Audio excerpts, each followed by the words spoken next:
Alors, la création de murs, comment ça fonctionne?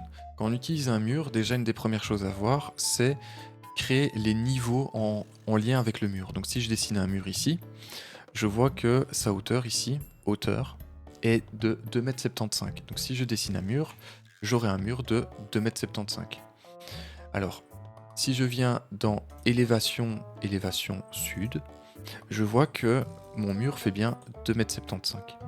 Alors, je vais déjà UN modifier pour avoir donc les longueurs en centimètres. Ok, ok.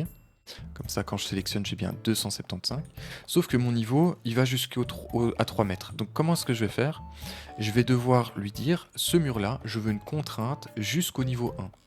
Alors comment on fait? Soit on dessine le mur et dans les propriétés contraintes supérieures, on vient sélectionner niveau 1. Comme ça, il vient se raccrocher au niveau 1. Et si mon niveau 1 vient changer, par exemple, à passer à 3,50 m, mon mur va monter aussi. Ou s'il descend, il descend aussi. Hop. Là, je suis bien à 3 mètres. Alors, on peut le faire comme ceci. La deuxième façon de faire, c'est quand on dessine le mur, avant de cliquer sur mur, on peut choisir sa contrainte. Donc ici, il est marqué sans contrainte, mais je peux lui dire la contrainte, ce sera le niveau 1. On a aussi les axes de mur par rapport à la ligne de justification. La ligne de justification, c'est quoi? Quand je dessine un mur, ici, c'est par rapport à l'axe. Le trait interrompu, c'est par rapport à l'axe. Je dessine par rapport à cet axe-là.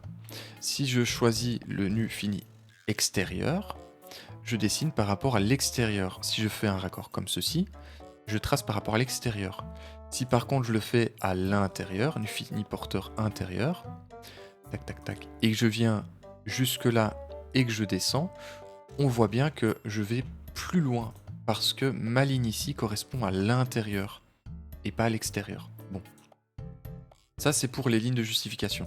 Alors quand on crée un mur, ici on va choisir le type de mur dans les propriétés et on va choisir par exemple un mur en briques. Sauf que ce mur en briques, il ne me convient pas. C'est pas ce mur là que je veux. Alors il y a plusieurs possibilités de faire. Soit on vient modifier ce type de mur, soit on va créer un nouveau type de mur. Moi, je veux créer un nouveau type de mur pour pouvoir conserver ce type de mur-là. On ne sait jamais, peut-être qu'un jour j'en aurai besoin. Alors comment je fais? Je vais dans Mur, je choisis donc un mur n'importe lequel, et je viens dans Modifier. Dans Modifier, si je modifie directement ce qu'il y a là-dedans, je modifie le mur existant. Moi, je veux créer un nouveau mur, donc je vais dans Dupliquer. Et là-dedans, je vais, par exemple, faire un mur de façade.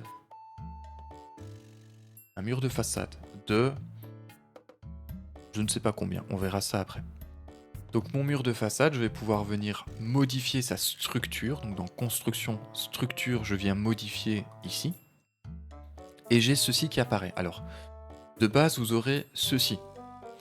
Quand on clique sur aperçu, on voit le mur comme il va être dessiné en coupe. On a les deux lignes de couche principales qui nous permettent de délimiter la partie porteuse. Et ensuite, on va pouvoir insérer des nouvelles types, des nouvelles couches avec des fonctions bien précises, des matériaux et des épaisseurs. Le côté extérieur, c'est vers le haut et le côté intérieur, c'est vers le bas. Donc mon isolant doit être vers l'extérieur. Mon isolant ici fait 10 cm, je vais en mettre un de 14. Et je viens changer le type d'isolant. Alors, je vais laisser maçonnerie isolante, mais par contre, en arrière-plan, je vais utiliser un remplissage solide et mettre une couleur jaune pour avoir les conventions de l'isolant. Alors, c'est pour que au niveau du visuel, on comprenne bien que c'est de l'isolant. Au niveau de mon porteur, ici, je vois que c'est de la brique commune comme type de matériau. Moi, je ne veux pas de la brique commune, je veux un bloc béton. Donc, je viens chercher bloc. Et dans les blocs, j'ai bloc béton manufacturé. C'est celui-ci que je veux. Alors là, il me met un aplat blanc sans rien. Moi, je veux avoir des conventions. Donc, dans le premier plan, j'aimerais avoir des blocs béton avec une hachure et des hachures de ce type de couleur. Alors, on va gérer en fait le type d'intensité de notre hachure avec justement la couleur. Je fais appliquer, ok. Et là, j'ai bien ceci. À ça, je vais rajouter par exemple, si c'est un revêtement brique, une lame d'air, une coulisse, donc une en isolant vide, je viens chercher dans les 3 petits points R. Voilà, donc je viens chercher surface d'air et je mets 3 cm. Au-dessus de ça, je viens ajouter une finition 1 qui sera ma finition extérieure en brique commune. Donc je viens chercher dans la liste brique commune. Alors on va changer, on va mettre une hachure en gris. Ok, voilà. Donc j'ai donc là, ok. Et ici je mets une épaisseur de 6 cm. Voilà. Alors on voit qu'il y a toujours on a donc la hachure, mais par contre, ici, en motif, je vais mettre un motif en blanc. Ok, ok, appliquer, ok. Et là, on est bon. Oh, sinon, il me gardait le motif couleur de base. Et à ça, je vais aussi ajouter à l'intérieur une finition 1 que je vais mettre en enduit. Ce sera un enduit plâtre. Maçonnerie enduit avec 1 cm. Donc, mon mur total fait 46 d'épaisseur. Alors, pourquoi 46? Parce que je n'ai pas encore changé le porteur. Mon porteur, ici, je vais mettre des blocs de 14. Voilà. Et là, on a 38. Donc 14, 14, 3, 6 et 1. On a bien 38 d'épaisseur. Je fais OK. Je peux renommer mur façade et marquer 36 cm. Comme ça, je sais de l'épaisseur directement. Appliquer OK. Et là, je viens dessiner mon mur de la bonne épaisseur. Donc ici, je vais faire un mur de 700. Par rapport donc à ma ligne de justification intérieure, si je veux venir dessiner donc le mur pour que la façade fasse 700, il faudra que je prenne pas le mur extérieur, mais pas le mur intérieur, mais le mur extérieur, pardon. De telle façon à ce que le raccord ici se fasse bien de la bonne dimension. Donc là, je vais marquer 1030, là, 700, et comme ceci. Parfait. Alors donc là, on a nos murs. Et maintenant, ce qu'on va faire, c'est qu'on va venir donc sur ce mur-ci créer un mitoyen. Alors je vais quand même vérifier que j'ai les bonnes distances. J'ai la bonne distance, je la cote. Et ici, hop, j'ai la bonne distance, je la cote. Parfait. Alors non, ici, j'ai pas la bonne distance. Il me fallait 1130, je crois. C'est ce que je voulais. Donc je vais, hop, là, marquer 1130. Parfait. Alors comment est-ce que j'ai fait ça? J'ai sélectionné un mur, n'importe le type, donc je vais supprimer ça. En sélectionnant un mur, on a des lignes bleues qui apparaissent qui vont en fait indiquer une distance entre ce point-là et ce point-ci. Et je vais pouvoir modifier cette distance en cliquant sur la cote, donc en faisant 980. Et il va automatiquement me raccourcir le mur. Voilà. Et ensuite, je peux faire ça donc sur les murs et choisir aussi en cliquant sur le petit rond, soit par rapport à l'extérieur, soit par rapport à l'axe, soit par rapport à l'intérieur. Voilà. Alors ici, ce mur-là, je veux que ce soit un mur mitoyen. Alors je vais vérifier ma ligne de justification, qui est bien une ligne de justification extérieure. Donc comme ça, si je modifie l'épaisseur, il va toujours partir du principe que cette ligne-ci, ce sera ma ligne de base. Et donc c'est l'intérieur qui va s'agrandir et pas l'extérieur qui va rétrécir. Donc je viens modifier, dupliquer, et je vais créer un mur mitoyen. Voilà, un mur mitoyen. Ok. Donc mon mur mitoyen, je vais enlever ma finition. Je vais enlever ma lame d'air. Et mon épaisseur, je vais la descendre à 8 cm. Je fais OK, appliquer OK. Et mon mur a été modifié. Voilà. Donc ça, c'est pour les murs extérieurs ou le mur mitoyen. Pour les murs intérieurs, comment ça va se passer?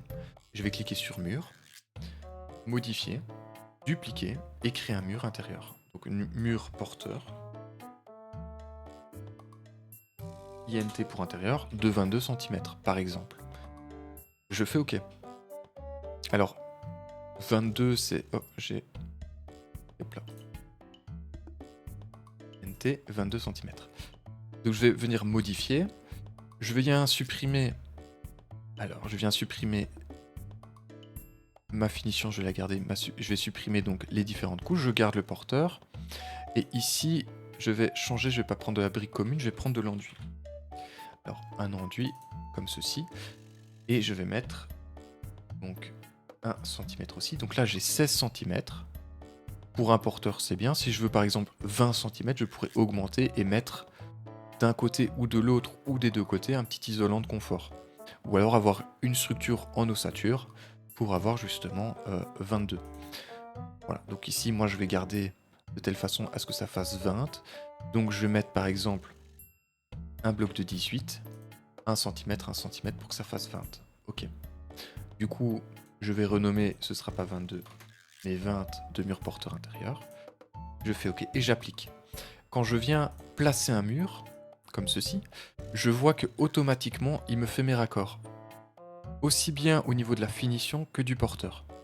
Alors là, ça fonctionne parce que le type de matériau du porteur est le même que le type du matériau du porteur du mur extérieur.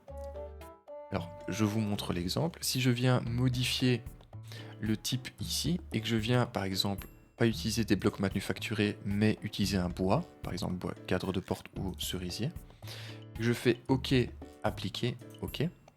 On voit qu'il y a une ligne qui apparaît. Cette ligne délimite les deux types de matériaux. Donc c'est comme ça qu'on va pouvoir venir justement créer les raccords ou non entre deux types de matériaux les mêmes. Donc ici, c'est les mêmes matériaux, il y a un raccord. Si je veux créer par exemple un mur qui n'est pas porteur, je viens créer, dupliquer une cloison intérieure de 10. Je viens, hop là, dans construction, modifier. Je mets donc 8 cm. Voilà, pour que ça fasse 10 au total.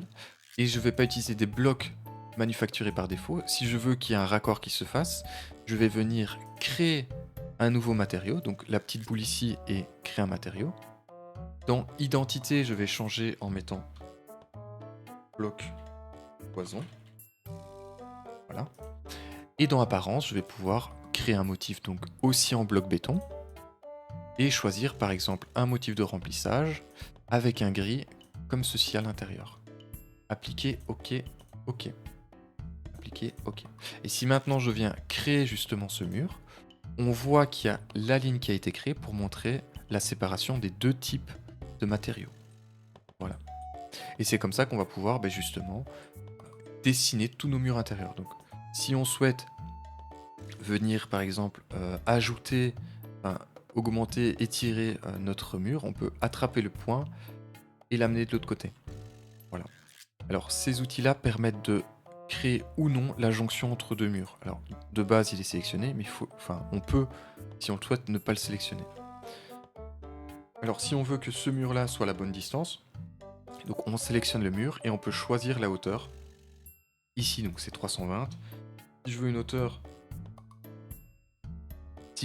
de 2,80 m, je fais 280 Enter. Alors on voit que cette cloison c'est bien étirée vers le bas. Je peux choisir la hauteur de la cloison ou dire je veux que de là à ici, je veux que ici je peux pas le modifier. On pourrait dire par exemple que je souhaite donc ici avoir par exemple 300. Si je déplace le mur, je peux le déplacer comme ceci. Je peux pas le déplacer horizontalement vers le haut. Si je veux le déplacer vers le haut, je dois augmenter la taille ici. Et si je sélectionne, donc parfois il apparaît, parfois pas, ici il est apparu, je peux sélectionner ceci et lui dire je veux que entre là et quelque part là, il y ait 1,50 m de là à là de cloison.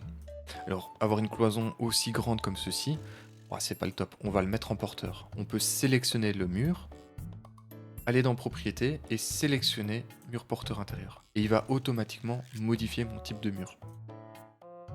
Et c'est comme ça qu'on va pouvoir venir dessiner l'entièreté de nos murs intérieurs. Pour plus de vidéos tutoriels sur Revit, SketchUp, AutoCAD ou d'autres logiciels, n'hésitez pas à suivre la chaîne, commenter et partager un maximum. Merci beaucoup.